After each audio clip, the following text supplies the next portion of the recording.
Nama Hiroshi Tanaka tidak asing di gedung Kementerian Kesehatan, Tenaga Kerja, dan Kesejahteraan Jepang di Tokyo. Selama lebih dari 20 tahun, pria paruh baya itu menangani urusan ketenagakerjaan asing. Ia terbiasa menghadapi data, grafik, dan laporan resmi.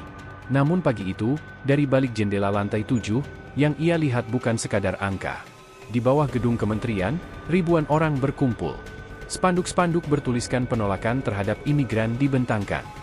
Teriakan menggema, memecah ketenangan khas negeri Sakura. Hentikan imigrasi asing. Jepang untuk orang Jepang. Suara itu bergulung, menyesakkan udara Tokyo yang biasanya tertib dan senyap. Bagi Hiroshi, pemandangan ini terasa seperti peringatan keras. Jepang sedang bergolak.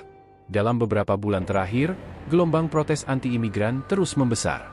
Krisis ekonomi global, mahalnya biaya hidup, serta kecemasan akan masa depan membuat sebagian masyarakat melampiaskan kemarahan pada pekerja asing. Mereka dianggap merebut lapangan kerja, membebani fasilitas sosial, dan menggerus identitas nasional. Tekanan terhadap pemerintah semakin kuat.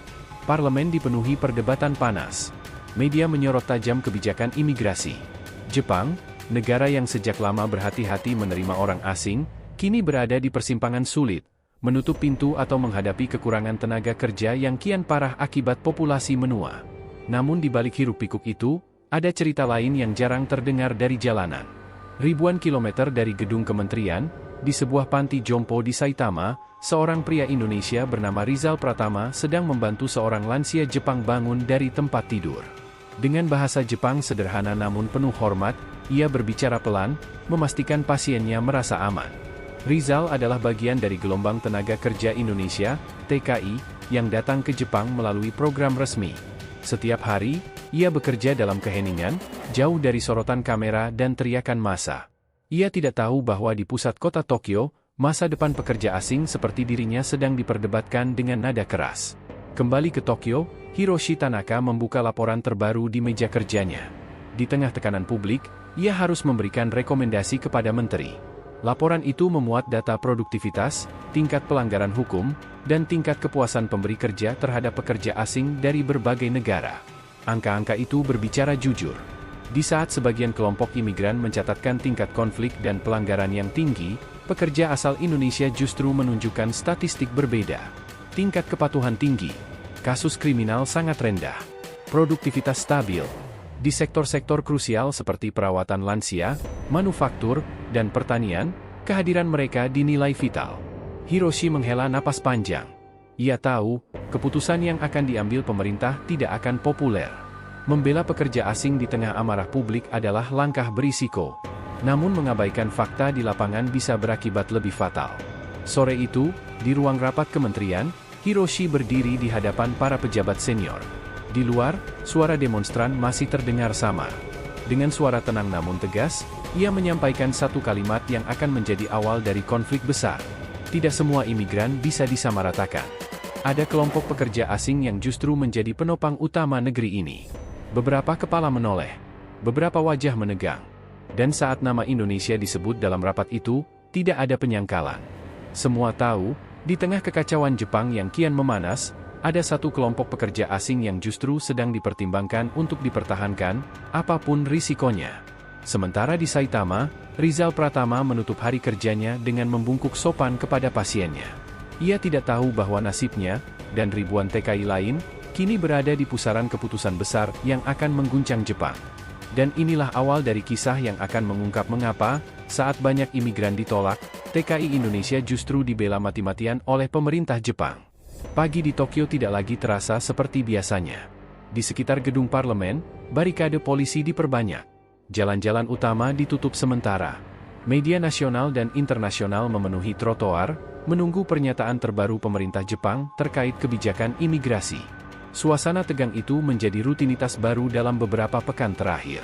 Di dalam gedung Kementerian Kesehatan, Tenaga Kerja, dan Kesejahteraan, Hiroshi Tanaka duduk diam di ruang rapat tertutup. Di hadapannya, para pejabat senior berdebat tanpa henti. Tekanan publik semakin brutal. Petisi daring menuntut pembatasan total imigran mencapai ratusan ribu tanda tangan. Beberapa politisi oposisi bahkan mulai menggunakan isu ini sebagai senjata politik. Kalau kita tidak bertindak tegas, kepercayaan rakyat akan runtuh, ujar seorang anggota parlemen dengan nada tinggi. Hiroshi mendengarkan tanpa menyela. Ia tahu kemarahan publik nyata, bukan sekadar ilusi media. Namun ia juga tahu, Jepang tidak bisa hidup hanya dengan emosi. Di layar proyektor, grafik populasi menunjukkan garis menurun tajam. Tenaga kerja lokal terus berkurang. Panti jompo kekurangan perawat. Pabrik-pabrik mulai mengurangi jam produksi karena kekurangan operator. Dan di balik semua itu, satu fakta terus menghantui rapat-rapat tertutup pemerintah. Tanpa pekerja asing tertentu, sistem akan runtuh lebih cepat. Di luar Tokyo, di kota Saitama, konflik itu terasa dengan cara berbeda. Rizal Pratama mulai merasakan perubahan suasana di lingkungannya. Beberapa hari terakhir, poster-poster anti-imigran muncul di stasiun kereta. Tatapan orang-orang di jalan terasa lebih dingin. Tidak ada kata-kata kasar, namun jarak emosional itu nyata. Di panti jompo tempatnya bekerja, suasana justru bertolak belakang. Kepala perawat Jepang, Yamamoto-san, memanggil Rizal ke ruangannya. Rizal, apapun yang terjadi di luar sana, kami butuh kamu, katanya dengan wajah serius. Pasien-pasien sudah bergantung padamu. Rizal mengangguk pelan. Ia tidak datang ke Jepang untuk berpolitik. Ia datang untuk bekerja, mengirim uang ke keluarga di Indonesia, dan menjalani hidup dengan jujur. Namun kini, masa depannya seolah ditentukan oleh teriakan orang-orang yang bahkan tidak mengenalnya. Sementara itu, di Tokyo, konflik memasuki babak baru. Media mulai membandingkan data antar negara asal imigran. Judul-judul berita menjadi lebih tajam. Imigran mana yang dibutuhkan Jepang? Pekerja asing, beban atau penyelamat? Tekanan publik justru memaksa pemerintah membuka data yang selama ini hanya beredar di kalangan internal. Dan hasilnya mengejutkan banyak pihak. Dalam konferensi pers yang ditunggu-tunggu, seorang pejabat kementerian, atas rekomendasi Hiroshi Tanaka, mengungkapkan bahwa tidak semua pekerja asing menunjukkan dampak negatif. Beberapa justru berkontribusi signifikan dan minim masalah sosial. Meski nama negara belum disebut secara gamblang, sinyal itu jelas. Kelompok anti-imigran bereaksi keras. Aksi protes membesar. Teriakan semakin lantang. Semua imigran sama, menjadi slogan utama. Namun di balik layar, pemerintah mulai menyusun skenario berbeda, pembatasan selektif. Di ruang kerjanya yang sunyi, Hiroshi Tanaka menatap foto keluarganya di meja. Ia sadar, keputusan yang akan diambil bisa menghancurkan karirnya. Namun ia juga sadar, sejarah tidak akan mencatat siapa yang paling populer, melainkan siapa yang paling bertanggung jawab. Ia membuka satu laporan terakhir. Judulnya sederhana, Evaluasi Khusus Tenaga Kerja Indonesia di Jepang. Di halaman demi halaman, tercatat testimoni rumah sakit, pabrik, dan fasilitas sosial.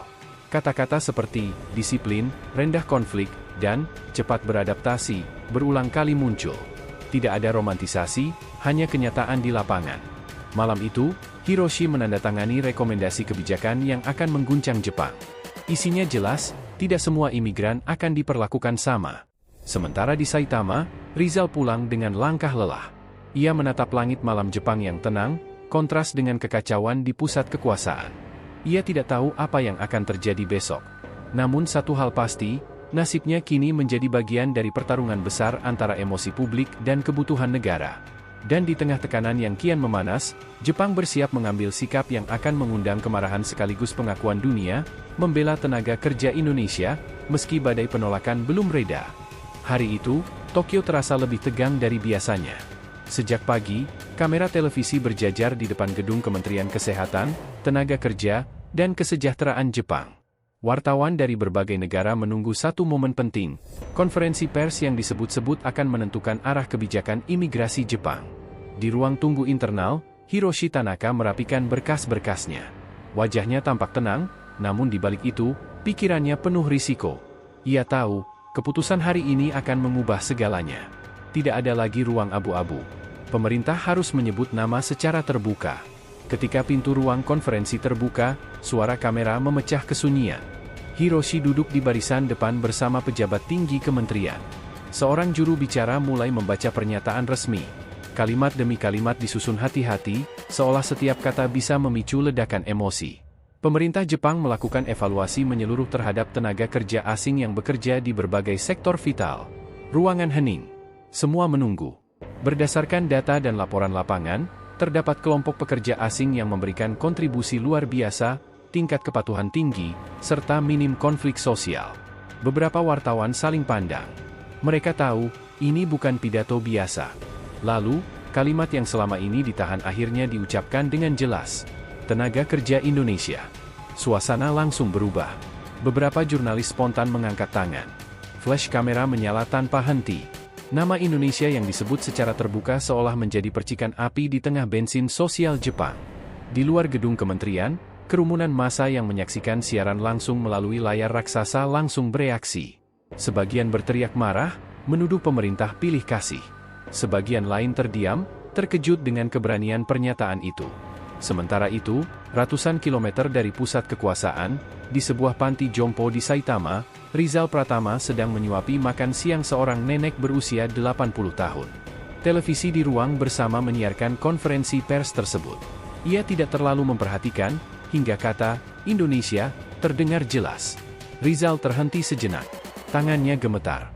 Ia menoleh ke layar, memastikan telinganya tidak salah dengar. Nama negaranya disebut dengan nada penghormatan, bukan kecurigaan. Beberapa rekan kerjanya menoleh ke arah Rizal. Yamamoto-san tersenyum tipis.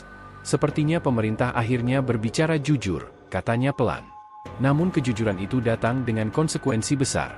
Di Tokyo, reaksi publik semakin keras. Media sosial dibanjiri perdebatan panas. Tagar tentang imigran dan Indonesia bertengger di posisi teratas. Kelompok anti-imigran menuding pemerintah mengkhianati rakyat. Aksi protes malam hari semakin brutal, meski tetap dalam batas disiplin Jepang. Hiroshi Tanaka menyaksikan semua itu dari ruang kerjanya. Teleponnya tak berhenti berdering. Tekanan politik datang dari segala arah. Ada yang mendukung diam-diam, ada pula yang mengancam karirnya secara terbuka. Namun di tengah badai itu, laporan-laporan baru terus berdatangan. Rumah sakit mengirim surat dukungan. Pengelola pabrik menyatakan kekhawatiran jika TKI Indonesia dibatasi. Bahkan beberapa pemerintah daerah secara terbuka meminta agar pekerja Indonesia tetap dipertahankan. Bagi Hiroshi, satu hal menjadi semakin jelas, ini bukan lagi sekadar isu imigrasi, melainkan soal keberlangsungan Jepang sendiri. Di Saitama, Rizal pulang kerja dengan perasaan campur aduk. Untuk pertama kalinya sejak tiba di Jepang, ia merasa dilihat, bukan sekadar dibutuhkan. Namun ia juga sadar, sorotan berarti risiko. Jika sentimen memburuk, siapapun bisa menjadi sasaran. Malam itu, ia menerima pesan dari keluarganya di Indonesia. Mereka menonton berita yang sama. Bangga, tapi cemas. Sementara di Tokyo, Hiroshi Tanaka menatap jendela kantornya yang gelap. Di kejauhan, sirene polisi terdengar samar. Ia tahu, langkah selanjutnya akan menentukan apakah Jepang berani berdiri di atas data dan kenyataan, atau kembali tunduk pada tekanan jalanan.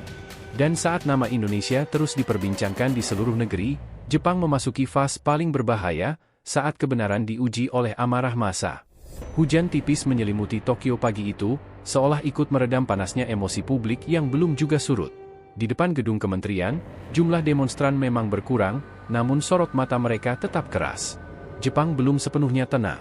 Namun di balik pintu-pintu tertutup, pemerintah justru mulai melangkah lebih jauh. Di ruang rapat lantai atas, Hiroshi Tanaka memimpin pertemuan lintas kementerian. Wajah-wajah tegang mengelilingi meja panjang. Kali ini, rapat bukan lagi soal wacana, melainkan tindakan nyata. Keputusan sudah diambil, dan negara harus menunjukkan keberpihakannya. Jika kita hanya berbicara tanpa perlindungan konkret, situasi akan makin berbahaya, ujar Hiroshi dengan suara tegas. Pekerja Indonesia sudah disebut secara terbuka. Kita bertanggung jawab atas keselamatan dan keberlangsungan kerja mereka. Usulan yang diajukan bukan kebijakan ringan. Pemerintah berencana memperkuat status hukum TKI Indonesia di sektor vital, mempercepat perpanjangan visa kerja, serta memberikan perlindungan khusus dari diskriminasi dan tekanan sosial. Bagi sebagian pejabat, langkah ini seperti menyiram bensin ke api. Namun bagi Hiroshi, ini adalah satu-satunya cara agar negara tidak kehilangan arah. Di luar gedung, media mencium perubahan sikap pemerintah. Bocoran kebijakan tersebar cepat. Judul-judul berita kembali memanas. Jepang lindungi pekerja Indonesia. Negara pilih data, abaikan tekanan massa. Reaksi publik terbelah tajam. Sementara itu, di Saitama, dampak keputusan itu mulai terasa langsung. Manajemen panti jompo tempat Rizal Pratama bekerja mengadakan pertemuan darurat. Semua pekerja asing dikumpulkan, namun fokus pembahasan mengarah jelas. Kami menerima arahan dari pemerintah daerah, ujar direktur fasilitas tersebut. Pekerja asal Indonesia akan tetap dipertahankan. Tidak akan ada pemutusan kontrak sepihak. Rizal menunduk, menahan emosi. Di tengah ketidakpastian berminggu-minggu, kalimat itu terasa seperti napas panjang setelah hampir tenggelam. Namun di luar pagar panti jompo, suasana belum sepenuhnya aman. Poster-poster anti-imigran masih terlihat. Beberapa komentar sinis terdengar di jalan. Yamamoto-san mendekati Rizal seusai rapat. "Jangan takut," katanya pelan. "Banyak orang Jepang yang diam-diam mendukungmu. Mereka hanya tidak berteriak." Di Tokyo, Hiroshi Tanaka menghadapi tekanan paling berat dalam karirnya. Surat ancaman anonim masuk ke kantornya. Kritik dari politisi senior berdatangan. Namun bersamaan dengan itu, dukungan yang selama ini tersembunyi mulai muncul ke permukaan. Kepala daerah, asosiasi industri, bahkan keluarga pasien lansia mengirimkan pernyataan dukungan resmi. Satu surat membuat Hiroshi terdiam lama. Isinya ditulis oleh seorang ibu berusia 70 tahun dari prefektur Chiba. Ia menulis bahwa perawat asal Indonesialah yang merawat suaminya hingga akhir hayat. Jika mereka pergi, tulisnya, kami yang akan kehilangan. Malam itu, pemerintah mengumumkan langkah lanjutan, pembentukan satuan khusus untuk menangani isu diskriminasi terhadap pekerja asing di sektor vital.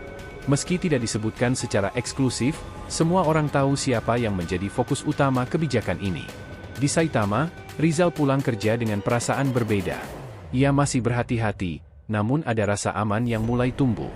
Untuk pertama kalinya, ia merasa negara tempatnya bekerja tidak membiarkannya sendirian. Namun Hiroshi Tanaka tahu, badai belum benar-benar berlalu. Melindungi berarti berani menghadapi konsekuensi. Dan konsekuensi itu akan datang lebih besar.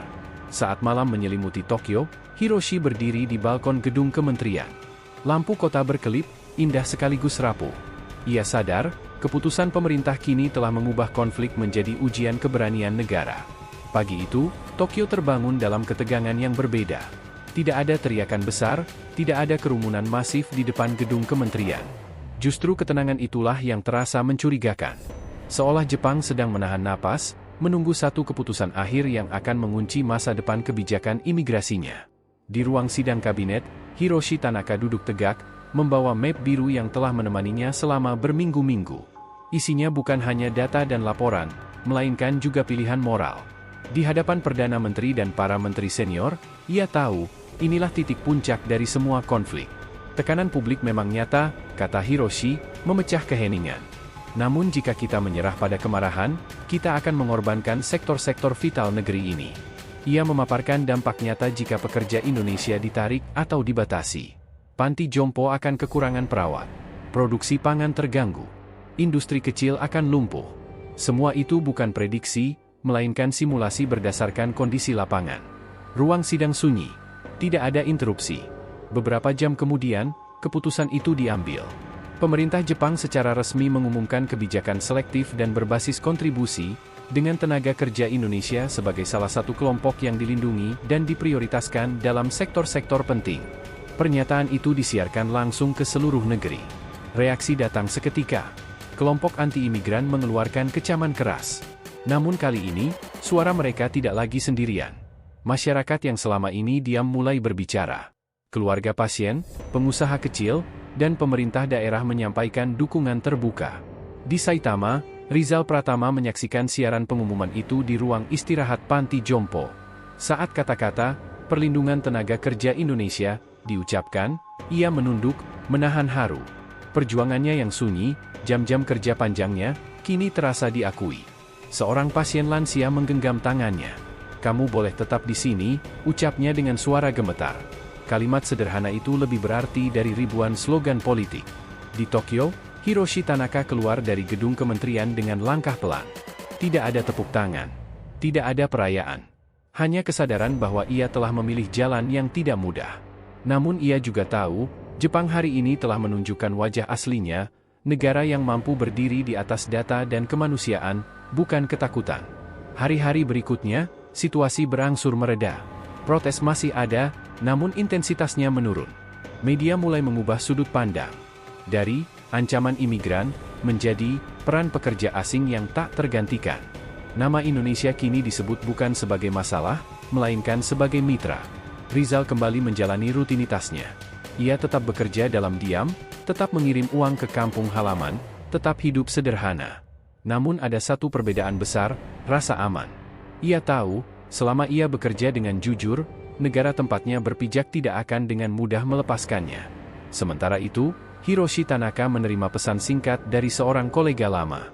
Isinya singkat namun dalam, sejarah akan mengingat keputusan ini. Di bawah langit malam Tokyo, Hiroshi menatap kota yang perlahan kembali tertib. Kekacauan belum sepenuhnya hilang, namun arah sudah ditentukan. Jepang telah memilih. Dan di tengah badai penolakan imigran yang mengguncang negeri itu, satu kisah akan selalu dikenang. Saat tenaga kerja Indonesia dibela mati-matian, bukan karena asal-usulnya, melainkan karena kontribusinya yang nyata.